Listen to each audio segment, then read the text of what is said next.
Is he the king of monsters or is he the king of screwholes? Hello everyone, welcome back to another video. My name is Matthew and today we're back with taking our trip down MonsterVerse memory lane with Playmates Godzilla and Kong memorabilia.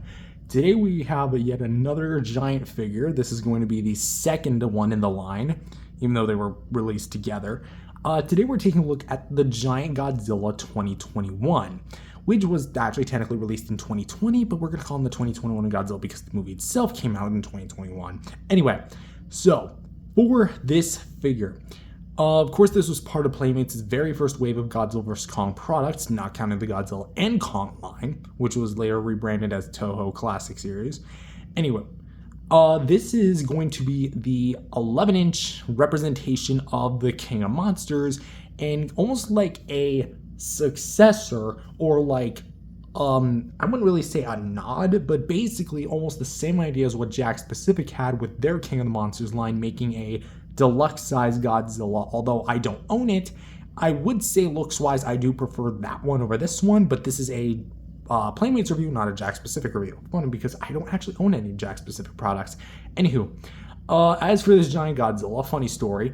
Originally I was not going to get this guy, and then I found a listing, and then I begged my parents for like crap, and then they just kind of gave in, like, fine, there you go. Anyway, so with that said, it took me a bit to find this guy, but hey, I have him now. So with that said, let's go ahead and take a look at the Giant Godzilla.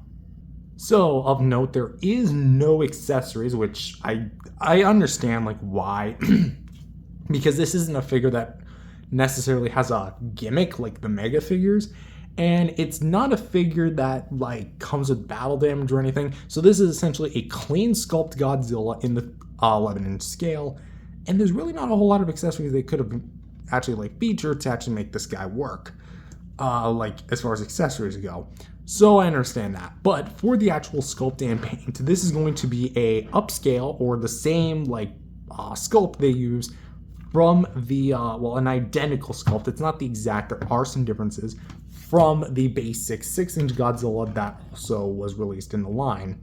For the sculpt and paint, I will say that the detail on the head actually does look pretty decent for an early Playmates figure. The eyes are going to be painted orange with black in the pupils. For the inside of the mouth, we actually do have some detail work with the throat, the top of the mouth, the tongue in there being actually kind of like a salmon pink. And we do have some actually decently painted teeth on the bottom row, at least. The top row, not so much. They're a little bit more sparse and a little bit more sporadic. The bottom jaw actually does look very nice. Somehow looks better than half of Monster Art's teeth. Yeah, Playmates beats you, Bandai. What do you have to say about that? Anyway, the nostrils do look pretty well done. They actually do have like a bit of like nice sculpt work in there, which is nice to see. The entire top of the head, it's going to be made of like obviously a hard plastic, but it's a bit malleable, like not overly malleable. You can actually see like the seam line, but we do have like some extra detailing for the like 3 segments down the sides of the back where it reaches the dorsal plates, and of course the lovely gills, which are actually of a decent definition on this thing. However, what's also of definition of note is going to be those screw holes.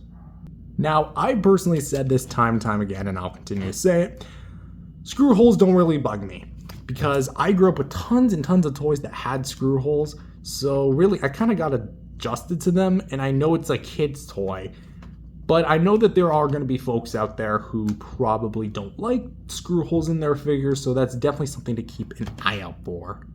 But of course, what is of note is going to be the plastic used, and it is going to be a very cheap, hard plastic that, yeah, isn't necessarily of the artsy-fartsy type quality that one would expect from an action figure, but this is, again, a kid's toy made in the modern age. So unfortunately, they're not going to be like they were in the 90s, even though that's before my time. But what we do have here for the sides is actually a lot of nice detail work. We have a lot of nice bumps and grooves across the body. Here we have on the shoulders a lot of the more rectangular and circular scales going through, overlapping and folding in with each other. Of course, we have that kind of ugly seam.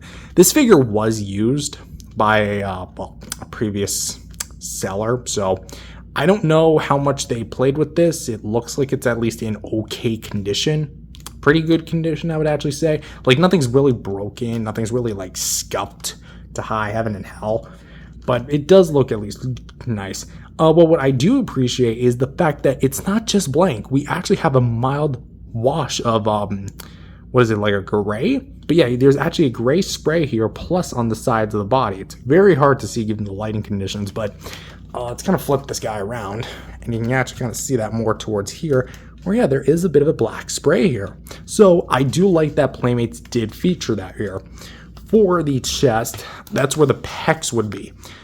We do get the pecs, but sadly, this is going to be the more least detailed part of the figure, not counting the dorsal plates, and unfortunately isn't really in the best definition as it could be, even for a $20 kid's toy. But again, arms are very big and muscular, well, in Godzilla proportions at least. The arms here, they're pretty well done. The claw paint actually does look a pretty nice.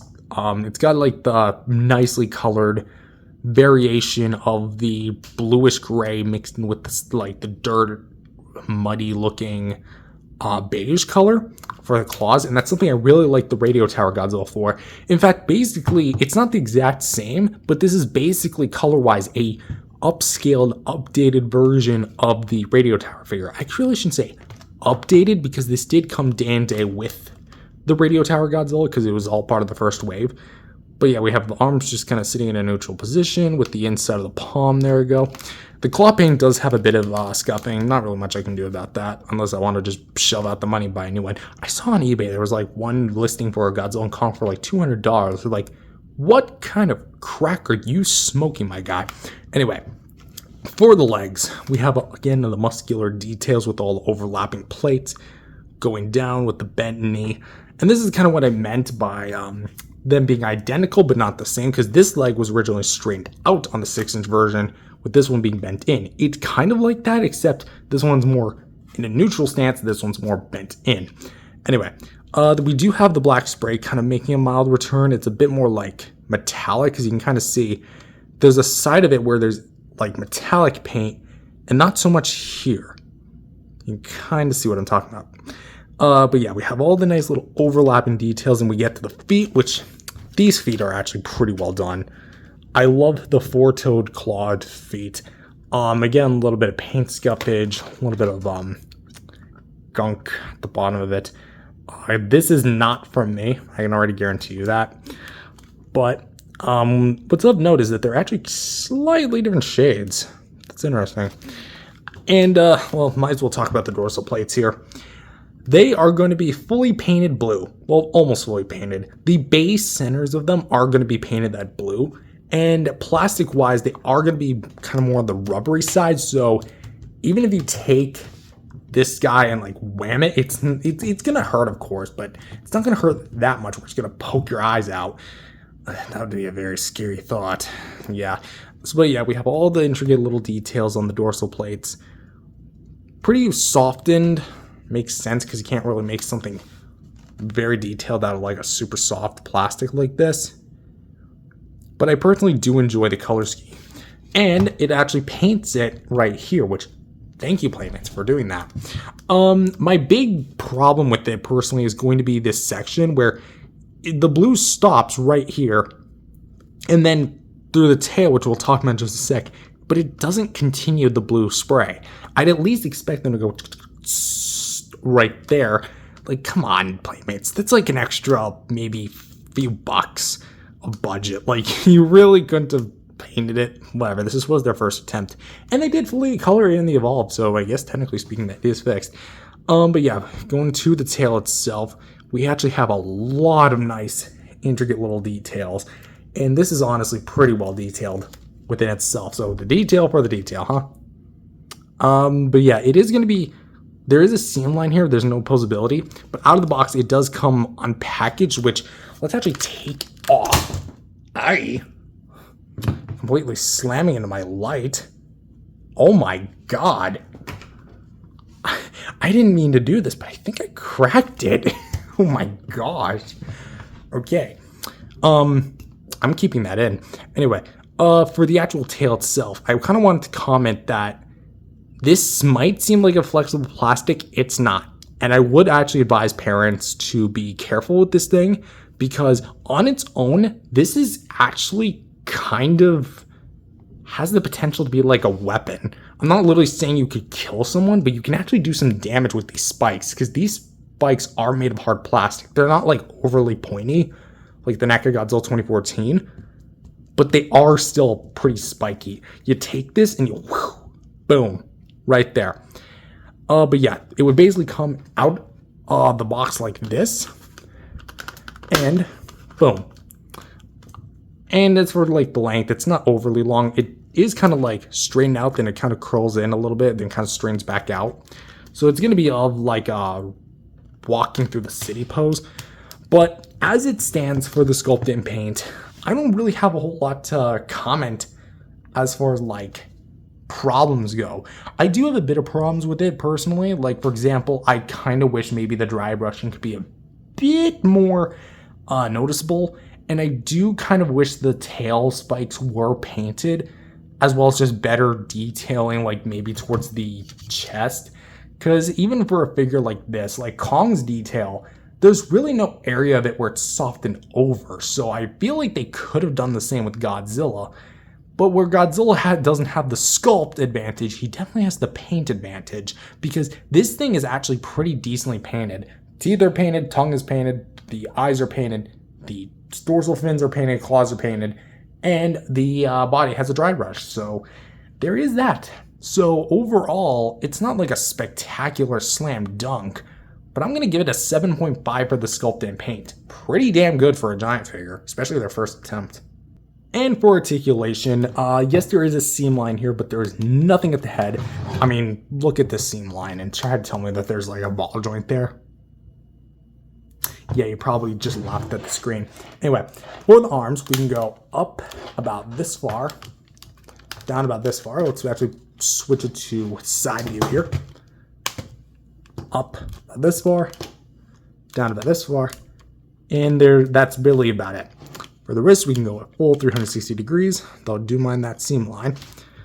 For this leg, we can kick upwards about that far, downwards about this far, and we can swivel back and forth. Let's go to this side, just to demonstrate that everything can move here. Just like that, like this, and like that. And finally, for the tail, we can go in full 360. And of course, like I mentioned, no, there's not going to be a segment there, although I kind of wish there was. Anywho, for the Giant Godzilla 2021, I'm like 3 movies behind, aren't I? Anyway, for the Giant Godzilla 2021, articulation-wise, it is not the most posable. I think you get a fair amount. You know, you get the arm movement, you get the hands, you get the legs, feet, and of course, that very chunky tail. And all things considered, you can get this guy at least into some mild poses, like not overly amount, because this figure is technically supposed to be pre-posed because of the legs and the tail. But for the movement you do get, say, just for basic playtime, it's fine, it's serviceable. I kind of wish there was something at the head, or maybe like a jaw joint, which was something the Evolved would later do. But at the same time, you know, I kind of just wish this figure had something else. Maybe I'm being a bit too overly, like, asking, because this figure does technically improve on the Kong by adding an additional joint. But then again, Kong doesn't really have a tail, does he? Kong's public domain. They're probably going to add one in the movie anyway. I'm thinking another 7.5. I really don't have anything to complain. It's basic enough, and I feel like it's serviceable. So for a brief size comparison, here is with the Giant Kong Skull Island 2017 version and the Giant Kong from 2021's from Godzilla vs. Kong. And between these two figures, I'm sorry, but Godzilla absolutely wins this. Like, let me be clear. Kong as a figure, he's okay at best.